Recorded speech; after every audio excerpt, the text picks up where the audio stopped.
dad qaarkood ilaa hadda waxa fahansaneen sida loo isticmaalo shaxooyinka la soo diyaariyay koodkoodii iyo sida loo sameeyo ma fahansano marka qof ayna soo weydiiyay kamid ah asxaabteena channelka ayna soo weydiiyay marka soo taxagelinayno codsigiisa ayna uga soo jawaabnay marka koowaad haddii adig shaxooyinka tusaalahan adig aad hayso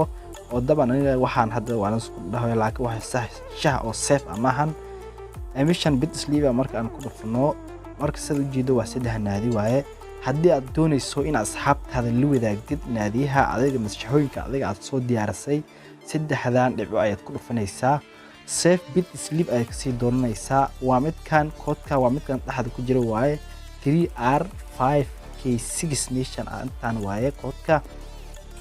marka screenshot ugu dirto intaan u dirto intaan 5 lambar waaye 5tan qoraal ay isticmaali doonaa waana qaab capital ahaan ay isticmaali doonaa marka intaas haddii aad siiso dabcan waxa gaari doonta shaxadii oo adiga aad diyaarisay haddii oo kay dhaxon koobi ay tahay marka shaxadan hadda waan delete ayaan leeyahay